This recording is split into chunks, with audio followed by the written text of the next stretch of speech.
ಅಬ್ಬರಿಸಿ ಆರ್ಭಟಿಸ್ತಾ ಇದ್ದ ಮಳೆರಾಯ ವಿರಾಮ ನೀಡಿದ್ದಾನೆ. ಆಗೊಮ್ಮೆ ಈಗೊಮ್ಮೆ ಮಾತ್ರ ದರ್ಶನ ಕೊಡ್ತಿದ್ದಾನೆ. ಇಷ್ಟಾದರೂ ಬೆಳಗಾವಿಯಲ್ಲಿ ಸಂಕಷ್ಟ ಮಾತ್ರ ತಪ್ಪುತ್ತಿಲ್ಲ. ಸಂಕಷ್ಟದಲ್ಲಿರೋ ಸಂತ್ರಸ್ತರ ಅಳಲು ಕೇಳಲು ಇವತ್ತು ಸ್ವತಃ ಮುಖ್ಯಮಂತ್ರಿಗಳೇ ಹೋಗಿದ್ರು. ಸೂರು ಕಳೆದುಕೊಂಡವರಿಗೆ ಸೂರಿನ ಭರವಸೆ ನೀಡಿದ್ದಾರೆ.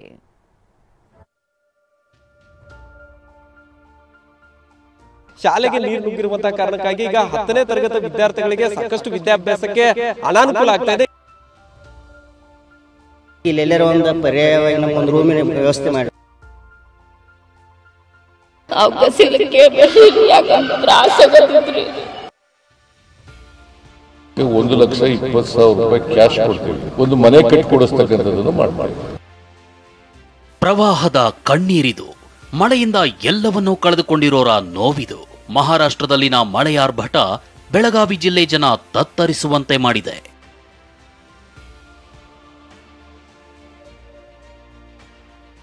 ಮಳೆ ತಗ್ಗಿದ್ರೂ ನಿಲ್ಲದ ಕೃಷ್ಣಯ್ಯ ಆರ್ಭಟ. ಶಾಲೆ ಜಲಾವೃತ, ವಿದ್ಯಾರ್ಥಿಗಳ ಸಂಕಷ್ಟ.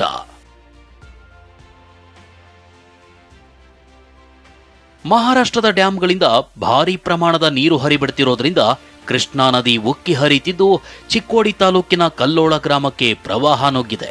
15ಕ್ಕೂ ಹೆಚ್ಚು ಶಾಪ್ಗಳು, ಲಕ್ಷ್ಮೀ ದೇವಸ್ಥಾನ ಜಲಾವೃತವಾಗಿವೆ.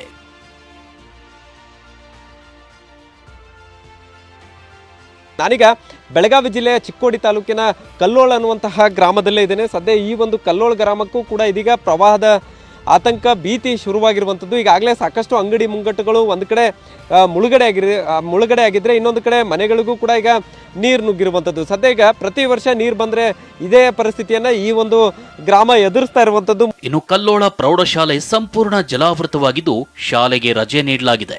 ವಾರದಿಂದಲೂ ರಜೆ ಆಗ್ತಿರೋದ್ರಿಂದ SSLC ವಿದ್ಯಾರ್ಥಿಗಳ ಕಲಿಕೆಗೆ ಅಡ್ಡಿಯಾಗ್ತಿದೆ. 10ನೇ ತರಗತಿ ಪರೀಕ್ಷೆಗಳ ದೃಷ್ಟಿಯಿಂದ ಈಗ ಅವ್ರ ಕ್ಲಾಸ್ ನಡೆಸೋದು ನಮ್ಗೆ ಅನಿವಾರ್ಯ ಐತ್ರಿ. ಅದಕ್ಕೆ ಇಲ್ಲೆಲ್ಲರ ಒಂದು ಪರ್ಯಾಯವಾಗಿ ನಮಗೊಂದು ರೂಮಿನ ವ್ಯವಸ್ಥೆ ಮಾಡಿರಿ ಅಂದ್ರೆ 10ನೇ ತರಗತಿ ಮಕ್ಕಳು ರೆಗ್ಯುಲರ್ ಮಾಡ್ತೀವಿ. ಮುಂದೆ 8, 9 ರಜಾ ದಿನಗಳಲ್ಲಿ ನಾವು ಸರಿದೂಗಿಸ್ತೀವಿ. ಇದಕ್ಕೆ ನಮ್ಗೆ ಸ್ವಲ್ಪ ಅನುಕೂಲ ಬೇಕಾಗಿತ್ತು ಅಷ್ಟೇ. ಅಷ್ಟಕ್ಕೂ ಬೆಳಗಾವಿ ಜಿಲ್ಲೆಯ 7 ತಾಲೂಕುಗಳಲ್ಲಿನ 50ಕ್ಕೂ ಅಧಿಕ ಗ್ರಾಮಗಳಲ್ಲಿ ಪ್ರವಾಹ ಪರಿಸ್ಥಿತಿ ಇನ್ನೂ ಹಾಗೇ ಇದೆ.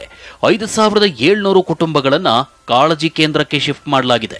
ಬೆಕ್ಕು, ನಾಯಿ ಅಂತ ಸಾಕು ಪ್ರಾಣಿಗಳ ಜೊತೆ ಕಾಳಜಿ ಕೇಂದ್ರದಲ್ಲಿರೋ ಸಂತ್ರಸ್ತರು ತಮ್ಮ ಮನೆಯ ಪರಿಸ್ಥಿತಿ ನೆನೆದು ಕಣ್ಣೀರು ಹಾಕ್ತಿದ್ದಾರೆ. ಮನಿನೂ ಇಲ್ರಿ, ತಗಡಿನ ಶೆಡ್ ಐತ್ರಿ. ಆ ಶೆಡ್ ಒಳಗ ಅದೇನ್ರಿ.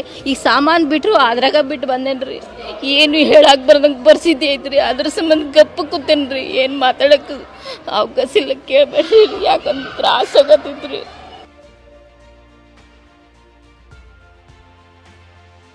ಸಂತ್ರಸ್ತರಿಗೆ 1,20,000 ನೆರವು, ಮನೆ ನಿರ್ಮಾಣ ಭರವಸೆ.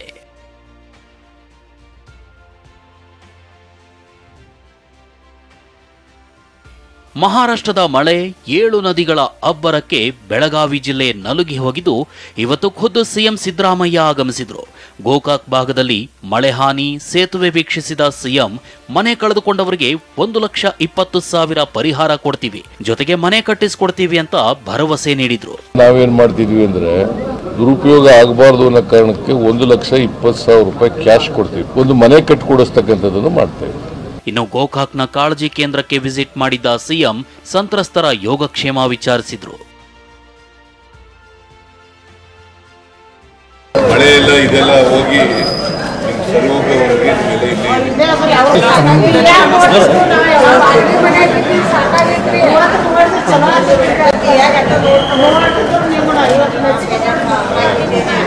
ಎಲ್ಲ ಊಟ ತಿಂಡಿ ಎಲ್ಲ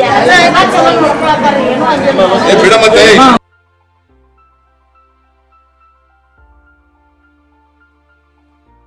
ಕಾಳಜಿ ಕೇಂದ್ರದಲ್ಲೇ ದಂಧೆ, TV9 ವರದಿ ಇಂಪ್ಯಾಕ್ಟ್. ಚಿಕ್ಕೋಡಿ ತಾಲೂಕಿನ ಗಾಂವ್ಠಾಣ ಗ್ರಾಮದಲ್ಲಿ ಕಾಳಜಿ ಕೇಂದ್ರ ತೆರೆದಿದ್ದೀವಿ ಅಂತ ಹಣ ಲೂಟಿ ಮಾಡಲಾಗಿತ್ತು. ಈ ಬಗ್ಗೆ TV9 ದಾಖಲೆ ಸಮೇತ ವರದಿ ಮಾಡಿತ್ತು. ಈ ಬಗ್ಗೆ ಪ್ರತಿಕ್ರಿಯಿಸಿರೋ ಸಿಎಂ ಅಧಿಕಾರಿಗಳ ವಿರುದ್ಧ ಕ್ರಮ ಕೈಗೊಳ್ತೀವಿ ಅಂದ್ರು. ಏನು ಎವಿಡೆನ್ಸ್ ಇದೆ ಅಲ್ಲ, ಕೊಡು, ಸ್ವಲ್ಪ ಕ್ರಮ ತಗೊಳ್ಳೋಣ ಅವ್ರ ಮೇಲೆ. ಕೊಡುತ್ತಮ್ಮ, ನೀನು ಸಹಾಯ ಮಾಡು. ಯಾರ್ಯಾರು ಆ ಥರ ಮಾಡಿದ್ರೆ ದಾಖಲಾತಿ ಕೊಟ್ಟರೆ ಅವ್ರ ಮೇಲೆ ಕ್ರಮ ತಗೊಳ್ಳೋಣ. We are going to take action. ಒಟ್ನಲ್ಲಿ ಮಳೆ ಅನ್ನೋದು ಹಲವರಿಗೆ ಖುಷಿ ತಂದಿದ್ರೆ ನದಿ ಪಾತ್ರದ ಜನರಿಗೆ ಸಂಕಷ್ಟ ತಂದಿದೆ. ಬೆಳಗಾವಿಯಿಂದ ಸಹದೇವ್ ಮಾನೆ ಜೊತೆ ರವಿ ಮೂಕಿ, TV9 ಬಾಗಲಕೋಟೆ.